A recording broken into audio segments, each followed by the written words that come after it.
আছে, সব কিছু মালিকের হাতে। এই কথা হয়তো মুনাফিকরা ভুলে গেছে। আল্লাহ চাইলে এক মুহূর্তের ভিতরে ধনীকে, হিরোকে জিরো বানাই দিতে পারেন কিনা বলেন? হিরোকে জিরো বানাইতে পারেন কিনা? জিরোকে হিরোর স্থানে বসাইতে পারেন কিনা? পারেন। এই জন্য আল্লাহ সংকেত দিচ্ছে, শুনো, যারা এই বড়াই করো তারা শুনে রাখো, ওয়ালিল্লাহি খাযাইনুস সামাওয়াতি ওয়াল আরদ, আসমান জমিনের ভান্ডারের মালিক একমাত্র কে? আল্লাহ। তারা কি বলে? আল্লাহ বলতেছেন, ইয়াকুলুনা লাইন রাজআনা ইলাল মাদিনাতি লা ইখরিজান্নাল আ'আযযু মিনাল আযাল। অদস্ত ভালো করে বুঝো, আব্বা জানেরা ভালো করে বুঝো। এরপরে আব্দুল্লাহ ইবনে সুলুল, আব্দুল্লাহ ইবনে উবাই ইবনে সুলুল বলল, তাদেরকে মদিনায় আসতে দাও, যেহেতু এখন আমরা যুদ্ধের ময়দানে আছি, মদিনায় ফিরতে দাও। লা ইখরিজান্নাল আ'আযযু মিনাল আযাল। আল্লাহ তাআলা বলে দিচ্ছেন, কথা সহ্য হয় নাই। আব্দুল্লাহ ইবনে উবাই ইবনে সুলুল বলতেছে, ওই সমস্ত নিম্ন শ্রেণীর মানুষদেরকে বের করে দাও, অপমান করে দেওয়া হবে। সম্মানিত মানুষরা অসম্মানিত মানুষদেরকে চাইলে বেজ্জতি করব, চাইলে ইজ্জত দান করব। কিছু মানুষ আছেন আমাদের, আপনি আইছেন সেই সুদূর থেকে, আপনি আমাদের ইমাম, চাইলে আপনাকে বেজ্জতি করতে পারি, চাইলে ইজ্জত দান করতে পারি। ইজ্জত দান করনেওয়ালা কে? তুরজি মান তাশা ওয়া তুযিল্লু মান তাশা ওয়া তুইজ্জু মান তাশা বিয়াদিকাল খায়র। আল্লাহ তাআলা ডাক দিয়ে বলতেছে, দোস্ত, তুইজ্জু মান তাশা, আমি আল্লাহ যাকে ইচ্ছা ইজ্জত দান করি, ওয়া তুযিল্লু মান তাশা, তুমি চাইলেই বেজ্জতি করতে পারবা না। তুমি যে ধ্বনি দিয়ে, যে কথা দিয়ে, যে কর্ম দিয়ে বেজ্জতি করতে চাবা, আমি আল্লাহ চাইলে তোমার কর্ম দ্বারাই তোমাকে বেজ্জতি করে ছাড়বো। ঠিক কিনা বলেন? আল্লাহ বলতেছে, অত জিল্লু মান তাশা, আরে ইজ্জত দিনে মালা আমি, ইজ্জত নেওয়ালা আমি। খবরদার কাউকে এমন কথা বলো না। এই কথাটা কার? আব্দুল্লাহ ইবনে উবাই ইবনে সুলুল, মুনাফিকের কথা বলতেছে। রাসূল নিম্ন শ্রেণীর মানুষ, বলেন না নাউজুবিল্লাহ। রাসূলের সাথে যারা আসছে মক্কা থেকে মদিনায়, এরাও ইজ্জত হীনা মানুষ, এদের ইজ্জত নাই। জিল্লু মান তাশা, এরা হচ্ছে অল্প সম্মানের মানুষ, আমরা হচ্ছে ইজ্জতওয়ালা মানুষ। আমাদের কাছে আসছে, আমাদের স্থান, আমাদের বসতবাড়ি, আমাদের বংশধর, আমরা এখানে থাকি, আমাদের কাছে আসছে, অর্থাৎ আমরা তাদেরকে বেজ্জতি করে আমাদের স্থান থেকে বের করে দেব। বলেন নাউজুবিল্লাহ। কে বললো? আব্দুল্লাহ ইবনে সুলুল ইবনে আব্দুল্লাহ ইবনে উবাই ইবনে সুলুল, এই মুনাফিক ওই সাহাবীদেরকে বলল। এই ঘটনাকে কেন্দ্র করে দুই দল সাহাবী কি করছেন? পানি উত্তোলন করে নিয়ে একটু তর্ক বিতর্ক শুরু করছেন। এই খবর আব্দুল্লাহ ইবনে সুলুলের কাছে গেলে মন্তব্য করে বসছে, বলছি না কুকুরকে খাওয়ায় পেট ভরায়ও না, এদেরকে মক্কা থেকে বের করে দাও। আমরা সম্মানিত, ওরা সম্মানহীন মানুষ, এদের কোনো সম্মান নাই, ওদেরকে ইজ্জতহীনা করে এই মদিনা থেকে বের করে দেওয়া হবে। বলে নাউজুবিল্লাহ। আল্লাহর কথাটা সহ্য হয় নাই। আল্লাহ কি হয় নাই? এই ঘটনা যখন এই কথা বলছে আব্দুল্লাহ ইবনে উবাই ইবনে সুলুল, তখন ওখানে এক সাহাবী ছিল আল্লাহ রাসূলের, যায়েদ ইবনে আরকাম রাদিয়াল্লাহু তাআলা আনহু। উনি এই কথাটা শুনে ফেলছে। শুনে মাত্রই, দেখেন না, আলেমদেরকে বেজ্জতি করলে অনেকের অন্তরে লাগে কেমন যেন ওকেই বলছে, ঠিক কি না?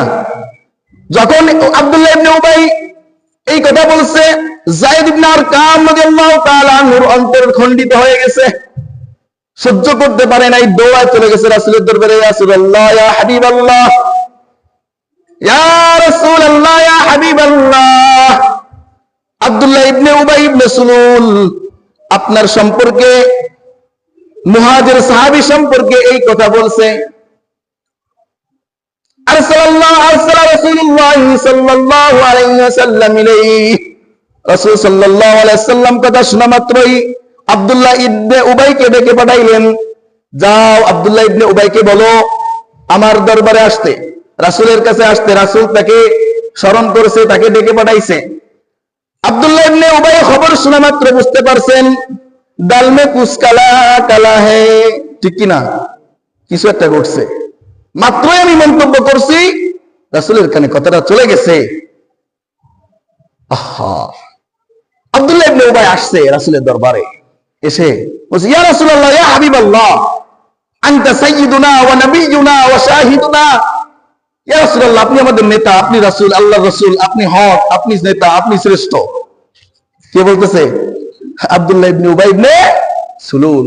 সামনাসামনি প্রশংসার ঢল বয় দেয়, পিছনে যায় এই টুপি আর দাড়িওয়ালাদেরকেই গালি দেয়। আসেনি এমন? কার স্বভাব? আব্দুল্লাহ ইবনে উবাই মুনাফিক সর্দারের স্বভাব। আল্লাহ রাসূল সাল্লাল্লাহু আলাইহি সাল্লাম জিজ্ঞেস করলেন, আব্দুল্লাহ, তুমি এমন এমন কথা কেন বলেছো? আব্দুল্লাহ ইবনে উবাই বলেন, ইয়া রাসূলুল্লাহ, ইয়া হাবিবাল্লাহ, ওয়াল্লাহি মা কুলতু হাদাল কওল। খোদার কসম, আল্লাহর নামে শপথ করে বলতেছি, আপনি রাসূল, আপনি সত্য রাসূল, আল্লাহ তাআলা হক, আল্লাহ তাআলা সত্য, কসম খাইতেছে। মা কুলতু হাদাল কওল, এই কথা আমি কখনোই বলি না, বলতেও পারি না। নাউজুবিল্লাহ বলতেন না? বলছে কি না? বলছে।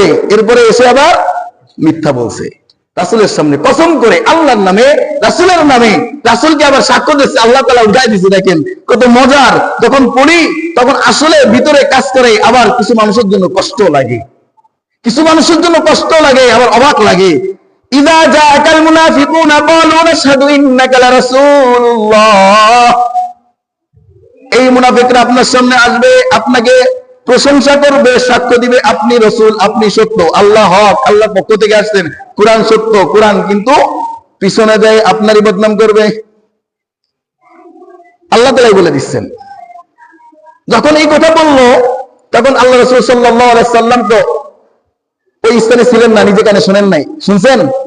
কসম টসম খেয়ে যখন বললো আল্লাহর নামে, আল্লাহ রাসূলের নামে, তখন রাসূল সাল্লাল্লাহু আলাইহি সাল্লাম কাযযাবা যায়েদ ইবনে আরকাম রাদিয়াল্লাহু তাআলা আনহু, যায়েদ ইবনে আরকাম রাদিয়াল্লাহু তাআলা আনহুকে মিথ্যাবাদী সাব্যস্ত করলেন। আল্লাহ রাসূল বললেন, তুমি আমার সামনে কেন মিথ্যা বললা? কাকে? যায়েদ ইবনে আরকামকে। যায়েদ ইবনে আরকাম তখন ছোট মানুষ ছিল, অল্প বয়স ছিল, কিন্তু রাসূলের প্রতি কি ছিল? ভালোবাসা অফুরন্ত ছিল। যায়েদ ইবনে আরকামকে যখন রাসূল মিথ্যা প্রতিপন্ন করল, যায়েদ ইবনে আরকাম কান্না করে চলে গেলেন বাসায়। এক ঘরের ভিতরে দেয়, ঘরের দরজা আটকায়, আল্লাহ করবে, কাঁদতেছে, মালিক, আই মালিক, আল্লাহ তুমি তো শুনছো, তুমি তো গায়ব, আনতা আলিমুল গায়ব, মালিক তুমি তো গায়বের সব খবর জানো। মালিক, আমি তো নিজ কানে শুনছি আব্দুল্লাহ ইবনে উবাই ইবনে সুলুল আমার রাসূলকে গালি দিছে, মুহাজির সাহাবীদেরকে গালি দিছে, আমাদের কুকুর বলে সম্বোধন করেছে, আমাদের সম্মানহীনতা বলে গালি দিছে। আয় আল্লাহ, তুমি তো নিজে শুনছো মালিক, কিন্তু রাসূল সাল্লাল্লাহু আলাইহি সাল্লাম তো শুনে নাই, এজন্য আমাকে সত্যবাদী হিসেবে গ্রহণ করতে পারে নাই। মালিক, তুমি তো সব কিছু করনেওয়ালা। যখন এভাবে কান্নাকাটিতে ভেঙে পড়ছেন, যায়েদ ইবনে আরকামের চাচা দৌড়ায় আসছেন যায়েদের পাশ, এসে বলতেছে, ভাতিজা কান্না করো কেন? রাসূল তোমাকে মিথ্যা প্রতিপন্ন করছে, এই জন্য কান্না করতেছো। ইনতাজির কলিলা, একটু অপেক্ষা করো, একটু অপেক্ষা করো। আমরা তো জানি যে আব্দুল্লাহ ইবনে উবাই ইবনে সুলুল ও তো মুনাফিক, আমরা জানি, অর্থাৎ একটু অপেক্ষা করো। ইয়ানজিলুল্লাহু তাআলা আয়াতান কারীমা, আল্লাহ তাআলা দেখনে वाला, আল্লাহ তাআলা শুননে वाला। ইন্নাল্লাহা আলিমুম বিযাতিস সুদূর, শুধু আল্লাহ শোনেন না, শুধু দেখেন না, তোমার অন্তরের ভিতরে কোনো কথা, কোনো বিষয় যদি কল্পনা করো দোস্ত, এটা সবার আগে কে জেনে যায়? কে জানতে পারে? তুমি যে বিষয়টা কল্পনা করবা, এই বিষয়টা করার আগেও জাননেওয়ালা কে? যায়েদ ইবনে আরকামের চাচা সান্ত্বনা দিলেন, যায়েদ একটু ঠান্ডা হও, তুমি ছোট্ট মানুষ তো, বয়স কম, এই জন্য রাসূল তোমার পরে বিশ্বাসটা অত ওই পরিমাণে করতে পারে নাই, কিন্তু মালিক তো দেখনেওয়ালা, মালিক তো আলিমুল গায়ব, মালিক তো সবকিছু অনুভব করনেওয়ালা, মালিকের জন্য একটু অপেক্ষা করো, মালিকের পরে ছেড়ে দাও না, মালিকের বিচার করবে। মালিক কি করবে? এর বিচার করবে।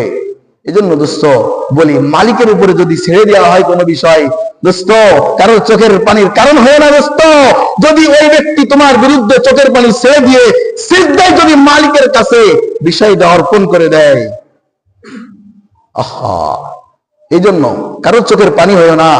আব্দুল্লাহ ইবনে উবাই যায়েদ ইবনে আরকাম রাদিয়াল্লাহু তাআলা আনহুর চোখের পানির কারণ হয়েছে। যায়েদ ইবনে আরকামের চাচা সান্ত্বনা দিয়ে বলছে, যায়েদ একটুখানি অপেক্ষা করো না, এই আব্দুল্লাহ ইবনে উমাইর তোমাকে মিথ্যা বানাইছে আল্লাহ রাসূলের সামনে, একটু অপেক্ষা করো, আল্লাহর পরে বিচারটা ছেড়ে দাও। তোমার চোখ থেকে পানি পড়ছে, আল্লাহ তাআলা কোন বান্দার চোখের পানি বৃথা যাইতে দেয় না, দেবেও না ইনশাআল্লাহ। এই জন্য কেউ কারো চোখের পানির কারণ হবে না, বুঝতো, কারোর চোখের পানির কারণ হয় না।